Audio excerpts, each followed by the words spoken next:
Hi everyone, welcome back to a online solution. क्या हाल है जी। तो मैं आपको यहाँ पे बहुत अच्छी वाली वीडियो प्रस्तुत करने वाला हूँ और ये मेरे पास है 4 प्रश्न। जैसा कि आपको पता है, मैं हर बार जो वीडियो लाता हूँ तो मैं चाहता हूँ कि कुछ ना कुछ सिखाऊं आपको। आपके एग्जाम में जो पेपर मिलेगा, लिखना कैसे। देखो, बच्चे ने तो याद सवाल जरूर कर लिया है, सवाल याद तो कर लेते हैं, कैसे बनाना है ये मैंने अपने हाथों से लिखा है। जैसे भी राइटिंग आई थिंक आपसे तो अच्छा नहीं होगी, फिर भी आप पढ़ लेते हैं। अब देखिए, जिसके पास जैसे भी राइटिंग हो, साफ साफ लिखना मांगता था कि कोई बंदा भी पढ़ सके, मतलब कोई बंदा मतलब जो पढ़ा हुआ बंदा पढ़ सके, ठीक है ना। कोई भी टीचर आपकी राइटिंग पढ़ सके, वो सब अच्छी राइटिंग मानी जाती है। बस साफ साफ हो, पढ़ने के लायक हो, पढ़ा जा सके। तो यहाँ पे सबसे बड़ा सवाल ये बनता है कि हम सवाल तो याद कर लिए भाई, लेकिन आखिर क्या बात है। आपने भी पूरा पूरा सवाल का जवाब लिखो और जो टॉपर बच्चे ने पूरा भी सवाल वही सवाल लिखा है, लेकिन उसका नंबर क्यों ज्यादा आ गया। कुछ ना कुछ तो बात है कुछ ना कुछ। दोस्त, पहली बात तो है कि राइटिंग सही होना चाहिए। हो सकता है आपसे बेहतर उसकी राइटिंग हो, आपसे ज्यादा अच्छी राइटिंग हो, है ना, आपसे ज्यादा साफ सुथरा लिखा होगा। आपने कटकुट किया होगा तो उसने कटकुट नहीं किया होगा, या तो आप किताबी भाषा लिखे हो तो वो अपने लफ्जों में लिखा होगा, ठीक है ना। क्योंकि एग्जाम में लिखा रहता है कि अपने शब्दों में उत्तर दीजिए। तो मैं यहाँ पे कुछ 4 पीस जो है पे एग्जाम्पल लाया हूँ क्वेश्चन का आंसर बना करके। और एक्चुअली सबसे बड़ी बात यहाँ पे ये है बाबू कि मेरे पास जो कॉपी है ना, ये कॉपी भी देखो बिहार बोर्ड के जैसा मैंने यहाँ पे प्रिंट किया, खुद से किया प्रिंट, मैंने बना के ये सब आपके लिए किया। इधर चौथाई छूटा रहेगा, इधर भी चौथाई छूटा रहेगा। आपको करना क्या, देखिए यहाँ पे प्रश्न उत्तर हम इसलिए लिखे हैं ताकि मेरा ना इधर जगह नहीं वेस्ट हो, ठीक है ना, मेरा इधर जगह वेस्ट ना हो, इसलिए मैंने प्रश्न उत्तर यहाँ पे लिख दिया। ताकि अगर हम यहाँ पे लिखेंगे, आपको जो चौथाई छूटा हो ना, इस चौथाई में और इस चौथाई में कुछ भी नहीं करना है।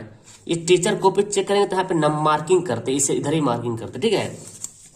तो बेहतर होगा मेरे ख्याल से यहाँ पे लिखें, क्लियर दिखता भी है। और देखो, एक उत्तर के बाद दूसरा उत्तर जब लिखते हो तो आपको एक उत्तर जब लिख लेते हो, एक आंसर जब दे देते हो, तो उसके बाद एक लाइन गैप जरूर छोड़िए, फिर प्रश्न उत्तर लिख दिए, उसके बाद फिर एक गैप छोड़ दिए। क्योंकि आपके पास बहुत सारा कॉपी, बहुत सारा पेज रहेगा, इतना पेज रहेगा कि आप भर नहीं पाइएगा, ठीक है। तो चलिए मैं समझाता हूँ। सवाल पहला क्या था, आपको तो खैर मेरे ख्याल से याद ही होगा, लेकिन समझिए सवाल।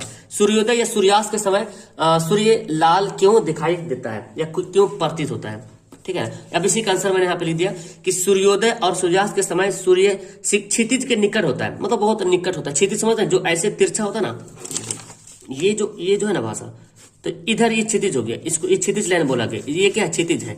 और ये पूरा माने आसमान है। तो सूर्योदय जब निकलता है इधर होता है, या तो इधर मानो जो भी, तो एकदम ये क्षितिज है और इसके बहुत निकट आता है। तो ये बोलता है कि सूर्योदय सूर्यास्त के समय जब डूबता है निकलता तो क्या होता है, सूर्य क्षितिज के निकट होता है। और हम जानते क्या है कि लाल रंग का तरंगदैर्घ्य अधिक होता है। सबसे मेन पॉइंट यह वाला है, लाल रंग का तरंगदैर्घ्य क्या होता है, अधिक होता है। अब लाल रंग का तरंगदैर्घ्य अधिक होने के कारण क्या होता है कि रंग फैलता नहीं है, रंग प्रकीर्णन नहीं होता। यहाँ पे एक लफ्ज आप ऐड कर सकते हो, रंग जो है प्रकीर्णन नहीं होता। तो मैंने अपना भाषा में लिख दिया, लफ्ज रंग फैलता नहीं है। यह अन्य वर्णों की अपेक्षा, अब यहाँ बोल सकते अन्य रंगों की अपेक्षा या अन्य रंगों की बनस्पत, ठीक है ना, अधिक दूर तक जाता है। तो जो रंग जो डिस्टेंस कवर करता है, तो जो रंग फैल जाएगा, जैसे नीला रंग फैल जाता है तो डिस्टेंस नहीं कवर कर पाएगा। लाल रंग फैलता नहीं है, तो यहां से पूरा डिस्टेंस मतलब कवर कर लेता है।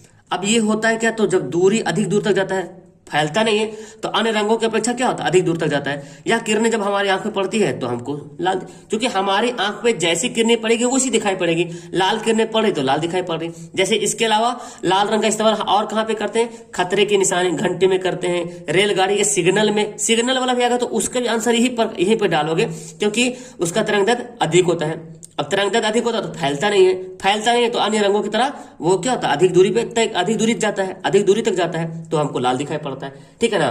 तो ये सवाल का जवाब। अब देखिए, आप मैंने यहाँ पे लिख दिया। अच्छा, कुछ बच्चों का सवाल आएगा, सर मैं ना यहाँ पे लिखता हूँ, मतलब समझ रहे ना, जैसे मैं इस लाइन को सटा के लिखा है ना।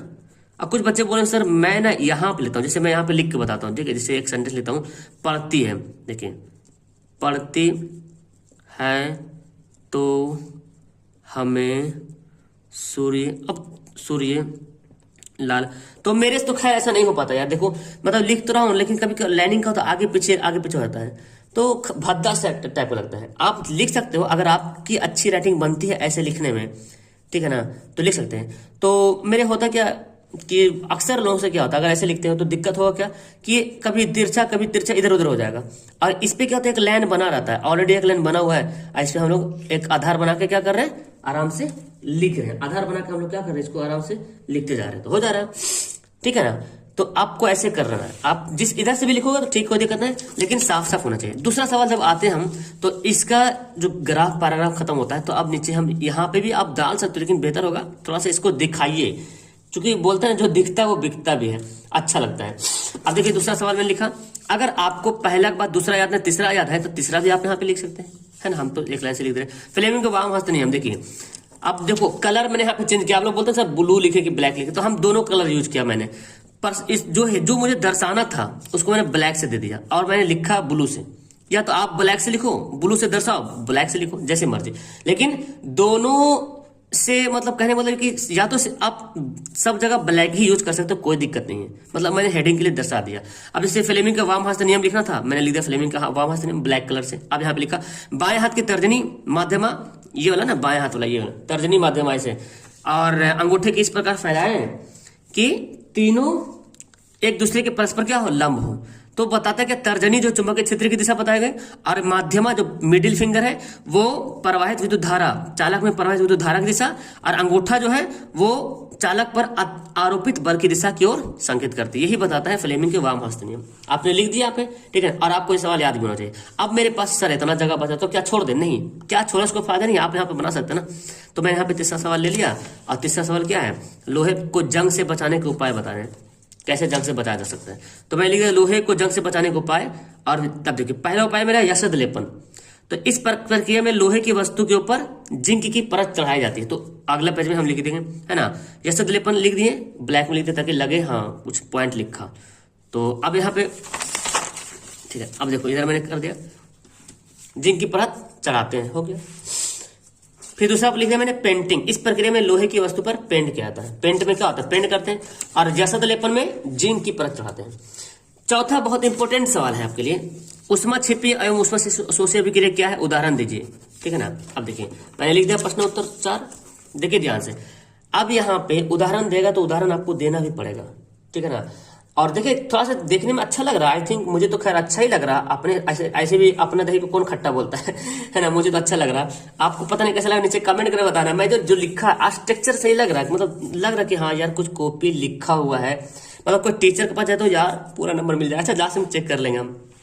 उसमें छिपी जिस अभिक्रिया में उत्पादन के निर्माण के साथ साथ उत्पाद के साथ यहाँ पे लिख सकते हैं प्रतिफल भी बोल सकते हैं। जैसे देखो अभिक्रिया है, क्या अभिकारक है, प्रतिफल है। तो जिस अभिक्रिया में प्रतिफल, इसको उत्पाद ही बोलेंगे प्रतिफल बोलेंगे, दोनों में से कोई भी बोलेंगे। तो उत्पाद के निर्माण के साथ साथ उष्मा की भी उत्पन्न होता है, उसको क्या बोलते हैं, उष्मा से छिपी बोलते हैं। जैसे यहाँ पे लिखो हुआ, ये हुआ अभिक्रिया हुआ, ये उत्पादन हुआ, और ये उष्मा निकला। अब उष्मा शोषी में क्या है, जिन अभिक्रियाओं में प्रतिफल के साथ साथ, अभी अभिक्रिया हुआ प्रतिफल के साथ साथ उष्मा का अवशोषण होता है। तो प्रतिफल हुआ ना, इसमें प्रतिफल का उष्मा का अवशोषण हो गया, इसमें मतलब उष्मा हट गया, इधर आ गया। जैसे ये अभिक्रिया हुआ, रिएक्शन हुआ, तो उष्मा का अवशोषण, इसमें उष्मा की आवश्यकता पड़ गई, मतलब उष्मा इसको चाहिए था, तो ये उष्मा भी ले लिया, है ना। तो ये क्या हो गया, उष्मा शोषी अभिक्रिया हो गया। अब अगर आप ऐसे कॉपी लिखते हो तो मेरे अकॉर्डिंग भाई साहब मैं तो इसको दूंगा 2 नंबर दूंगा। 2 नंबर का सवाल, अच्छा सॉरी यहाँ पे 2 नंबर पड़ेगा, ठीक है ना। ये भी सही है, ये भी 2 नंबर मिलेगा। अच्छा ये सही है, और यहाँ पे भी मैंने दे दिया 2 नंबर, और ये भी बिल्कुल सही। आपका कॉपी एकदम ऐसे ही चेक होने वाला है एग्जाम में, ऐसे ही चेक होगा, थोड़ी ना पड़ेगा। देखे कैसा लिखा हुआ, बंदे के पास दम है लिखा हुआ, बस मारो। कितना नंबर, 8 सवाल, 5 सवाल, 4 सवाल था ना, 4 दूना 8 नंबर भाई, 8/8 तो मेरे को मिल गया। 100% मैंने लिख दिया, इसीलिए किसी को साइंस में 100% आता है। आप बताओ यार कि कैसा लगा आपको ये। अब पहले तो ये मुझे ये बताओ, इस सब सवाल याद था आपको, याद था तो मुझे कमेंट करके बताना। और अपने कॉपी निकालो, आपके पास अगर ऐसी कॉपी नहीं है तो मार्केट में पता करो, अगर नहीं मिलता तो कोई दिक्कत नहीं। आपके पास जो कॉपी है ना उसको ऐसे बना लो, जैसे आपके पास ऐसे कॉपी रहता है ना, ऐसे रहता है, ऐसे रहता है ना। तो आप ऐसे बना लो, लेकिन बनाना कैसे होगा, बड़ा मुश्किल होगा। मार्केट में देखना मिलेगा, मार्केट में कॉपी दुकान जाना, बोला कि हमको बिहार बोर्ड वाला जेरोक्स फोटो कॉपी चाहिए, मतलब फोटो कॉपी वाला ना, नकली वाला रहता है एग्जाम वाला, मिल जाएगा। तो आप ऐसे बना लेना, तो समझ लो कैसे लिखना है ना। अगर आप ऐसे भी लिखते हो ना, मैं बताऊं, अगर आप ऐसे भी लिखते हो तो दोनों तरफ चौथाई छोड़ देना, ठीक है, दोनों तरफ चौथाई छोड़ देना, और बीच में लिखना, ठीक है। यहाँ से मान लें कि यहाँ चौथाई, यहाँ इतने दूर लिखना, मतलब लिखने का स्टाइल तो पता चल जाएगा ना। ओके, तो कैसी लगी आपको ये वीडियो, नीचे कमेंट करके जरूर बताइएगा। ओके, तो वीडियो क्लास करते हैं। That's all, thank you everyone, bye.